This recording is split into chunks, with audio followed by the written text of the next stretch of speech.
we're going to rate some digital artists.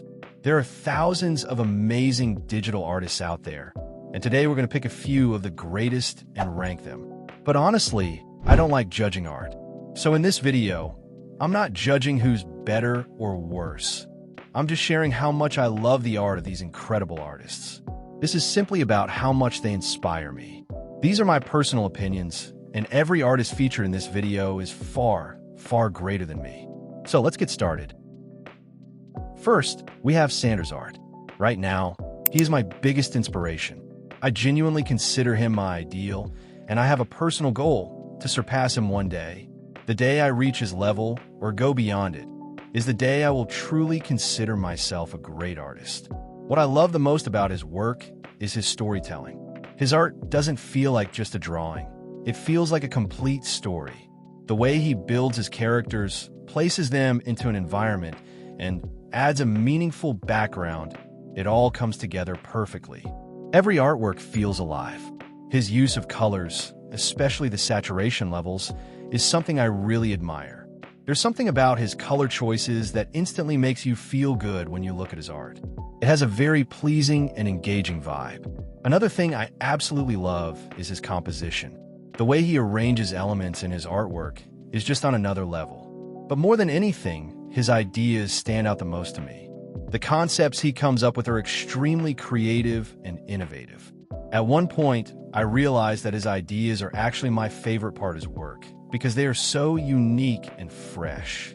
This is something that impresses me a lot. And of course, his art style is amazing. It's so unique that you can instantly recognize that it's his work without even seeing his name. That level of identity in art is something every artist dreams of achieving. Also, the way he simplifies his art while still making it look so detailed and high quality is incredible. And the speed at which he creates these artworks just makes it even more impressive. In today's time, for me, he is truly one of the greatest digital artists I've seen on Instagram and social media. I genuinely love his work. There's no doubt about that. So for me, he goes straight into S tier. He is my favorite artist. Next, we have Quillen. When I first started digital art, she was actually a big source of guidance for me. I watched her tutorials and learned a lot in my early days. At that time, she was like a role model to me. I really wanted to draw like her. But over time, my preferences started to change. Now, her art doesn't impact me the same way it used to. The main reason is that I've started looking for more depth in art, like character, environment, and storytelling. I want my art to feel more alive and expressive. Overall, her art is still great, there's no doubt about that. But personally, I feel like her work can sometimes become a bit repetitive. She mainly focuses on faces, and many of them feel quite similar. That repetition is something I don't enjoy as much anymore. Because of that, my interest in her work has decreased a little over time. That said, I've learned a lot from her. Her fundamentals and principles are very clear, and her teaching style is very straightforward, which makes it easy to understand. That's something I still respect a lot. She also has a strong fan base, and clearly, many people love this type of art, and that's completely valid. But personally, I don't like limiting myself to just one style or subject. I prefer exploring different things, experimenting, and creating a variety of artworks. I don't want to feel restricted in my art journey. So because of that, I would rank Quillen a bit lower. Overall, she's a good artist, and I would place her in B tier. But again, this is just my personal opinion. You might completely disagree, and that's totally fine. Let me know your rating in the comments. Next, we have Lotusbubble.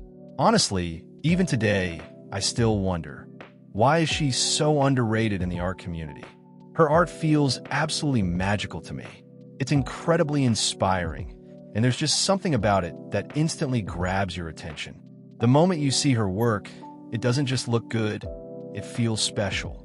What I love the most is her art style. It's very unique and has this magical vibe that's hard to explain but easy to feel. The way she blends semi-realism with anime style and even takes a bit of inspiration from Disney style art. It all comes together to create something truly original. That level of stylization is something I really admire. Also, her storytelling is amazing. Her artworks don't feel static. You can actually understand what's going on just by looking at them. It feels like each piece is telling a story without needing any words. And that's a very powerful skill. Overall, she is an incredible artist, and I personally look up to her a lot for inspiration. I've followed her on Instagram, and even though she might not be talked about as much as some others, I genuinely think she's one of the best artists out there right now. I really like her work. So for me, she goes into a tier. She's an amazing artist, but I'm keeping her in a tier because there's still some artists ahead that I want to place even higher. Next, we have Draw. At the beginning, I didn't really know about him, but as I spent more time in the art community, I started hearing his name more and more. Yes, there have been some controversies around him in the past, but we're going to ignore all of that and focus purely on his art. Now, one thing that really stands out about Draw is his versatility. He's excellent at both portraits and landscapes. And if you know the art space, most artists usually specialize in just one, either portraits or environments. But Draw does both, and he does them really well. Personally, I find that very inspiring. It shows that you don't have to limit yourself to just one area. You can explore multiple directions in art. That's something I really like. However, when it comes to his artwork, I have mixed feelings sometimes. There are pieces that I absolutely love, and then there are some that don't feel as visually pleasing to me. Now, that doesn't mean his art is bad at all. It's just a matter of personal taste. Sometimes, it just doesn't match what I personally enjoy looking at as an audience. But overall, his rendering style is really impressive. The softness in his work, the blending, and the smooth finish, it all looks very polished. His art style is also quite unique, and I do like it personally. So overall, he's definitely a great artist. I would place Draw in a tier. Also, if you're looking for tutorials, he has plenty of them. You can definitely check them out. Next, we have Art of 66K. Whenever someone mentions this artist, the very first thing that comes to mind is one specific skill: how he renders water. Guys, it's absolutely mind-blowing. I've seen many artists create beautiful water. Artists like Sam Does Art, Ross Draws, and many others. But what makes Art of 66K stand out is the level at which he renders water. It doesn't even feel like a drawing anymore. It looks almost real, like something straight out of scene. In every single artwork, the water just stands out and creates its own standard. No matter which piece you look at, the water becomes the highlight. It's so well done that you can't help but just stare at it. Honestly, it's just satisfying to watch. But that's not the only thing. His storytelling and characters are also really strong. When you look at his art, it doesn't feel like you're just seeing a drawing. It feels like you're watching a story unfold. The way he renders characters and places them into environments makes everything feel alive. Another thing I like is that his art isn't overly complex. It's actually quite simplified in many ways, but still looks amazing overall. That balance between simplicity and visual impact is something I really respect. His color knowledge is also really solid, and it adds a lot to the overall feel of his artwork. But yeah, I might be praising the water a bit too much. Still, it really is that good. So overall, he's definitely a great artist. Now, comes the question, should I place him in S tier? Honestly, I'm a bit confused about that. He's that good.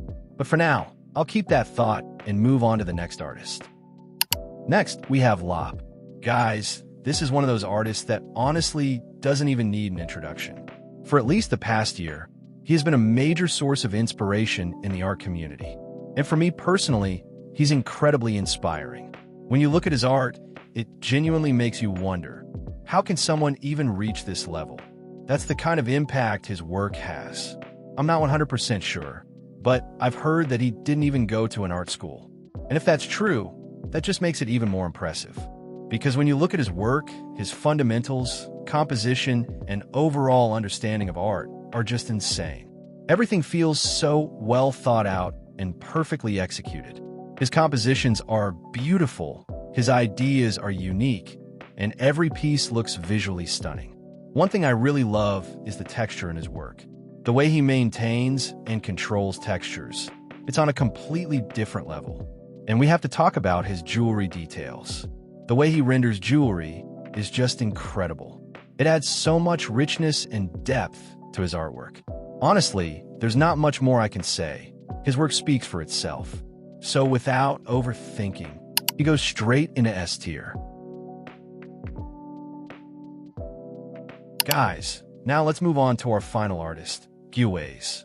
He's also a very popular artist, and his work is absolutely amazing. One of the things I love the most about his art is how he uses lighting and composition. The way he places his characters in darker environments with strong light sources in the background. It makes the characters stand out beautifully. His understanding of composition is really strong. On top of that, his character design and rendering are just incredible. He's one of those artists where you don't really look for flaws. You just admire the work and appreciate how good it is. Guiways is definitely one of those artists. Personally, I find his art very inspiring, and I try to learn a lot from his style. There's so much to take from his work.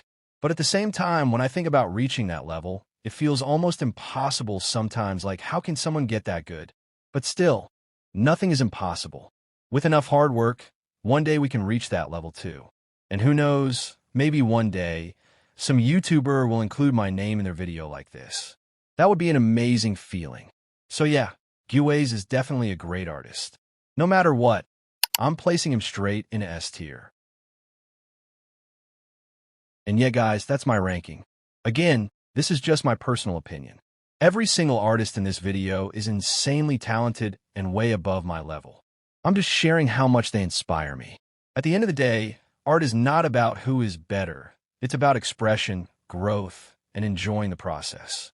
And honestly, one day I want to reach that level too. Maybe not today, maybe not tomorrow, but one day for sure.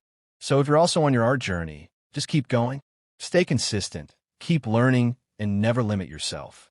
And who knows, maybe one day someone will make a video like this and your name will be in it.